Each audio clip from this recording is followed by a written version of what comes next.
Meron tayong gagawin tutorial for today. Binibini by Environment Revival version. So, shoutout pa doon na request. Key of G yung kanta pero may mga palit-palit siya ng mga barrel chords. Kasi may ganun, may dynamics na ganun. So, start na tayo. E minor.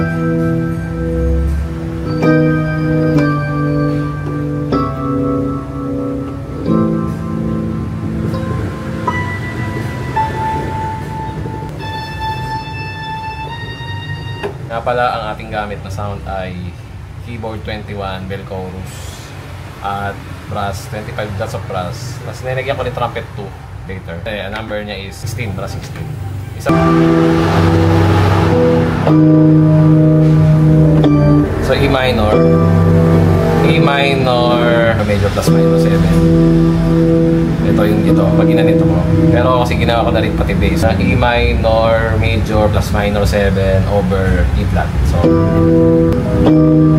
tapos E minor 7 over E. Yan. Tapos A7, C sharp. Yan. Yan, yun ako sa mababa pero penalty ko sa mataas. Tapos ito A minor.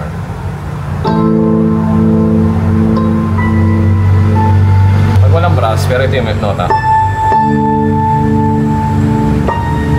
Pag pure piano yung roll nyo, hindi nyo kayo mag-strings. Nilagyan natin ng sa simula or may subtle na string lang siya while nagagawa yung bell chorus. Second chord, third chord.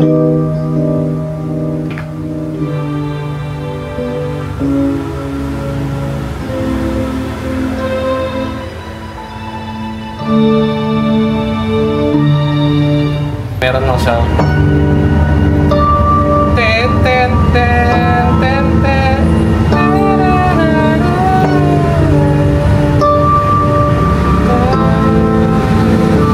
So chords is G, pero parang G major 7 yung pinapatulog kong para may ganyan mahina lang. Tapos A minor, pero ginanito ko lang, pero yan, A minor.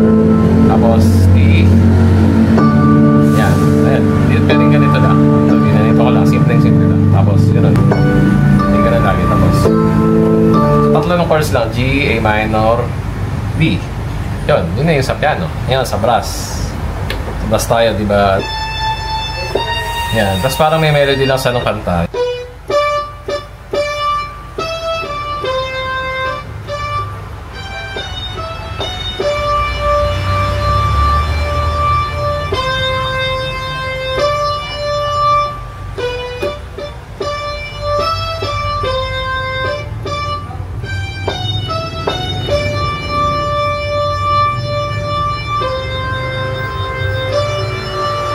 Natin gawin yung intro.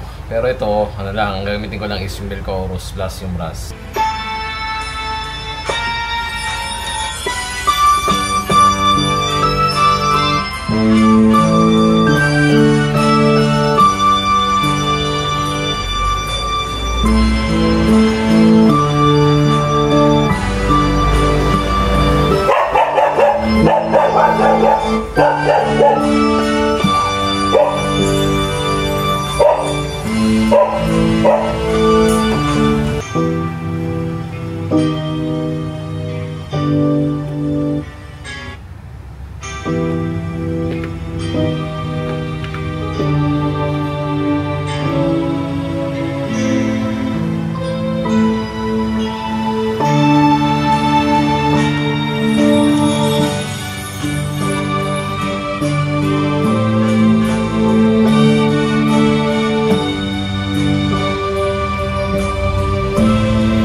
Sa part ng gitara kasing tumitigil dahil reggae sila yung verse.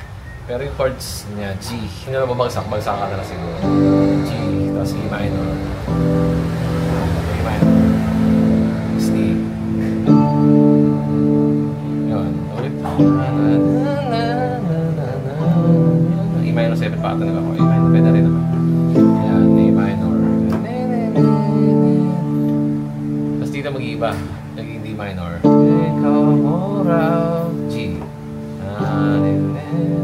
Tapos C. C minor. Ibig. Tapos chorus na. Yung chorus pareho lang din. Kanina. Ganda, oh my ganda. Magalay sa'yo. Pero parang nagagalan siya ng G sharp. Ulitin natin.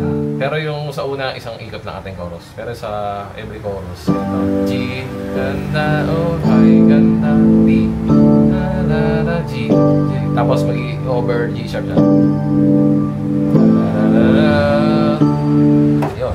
Tapos sa brass part, siya yung gumagawa ng parang trumpet yung ginagamit nila. Pero mamaya nag-blend sila. So parang bini-bini sa aking magtulog kay panaginip ko.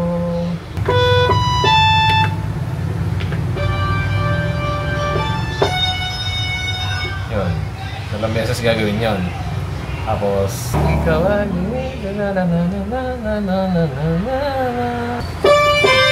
okay ganda, okay ganda, galay sa'yo.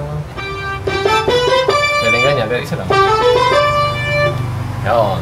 So sa verse 2, pareho lang din. Yan, kasi nagawa na natin chorus, di ba? Yun, magkakatalo na lang sa bridge. Chorus, remember na gagamitin nyo yung so,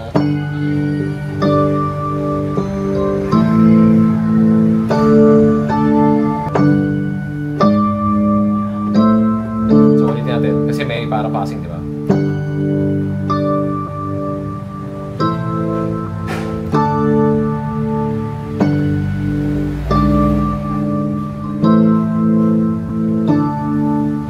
Sa bridge, unahin na lang natin yung brass. So, ayun.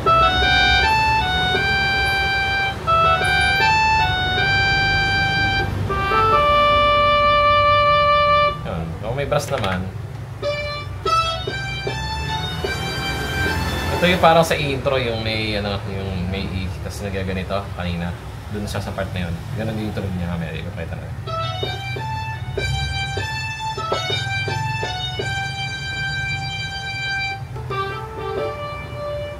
Sa naman, sa piano part, although para masara yung gitara, meron pa mga buting ting-ting, ting, gitara naman yan. Tapos yun, tapos dito na yun, sinadya.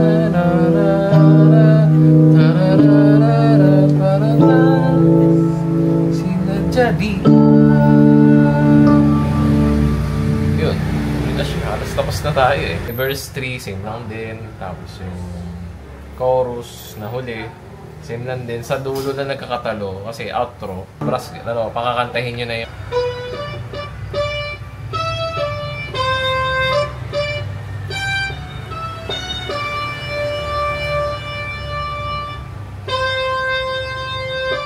Sa dulo, kakaiba.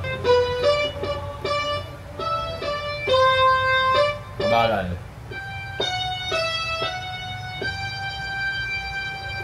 So yun na po, doon na po nagtatapos ang ating tutorial sa Binibini na Brandon de Bible. So maraming salamat ulit sa panonood. See you sa mga next videos.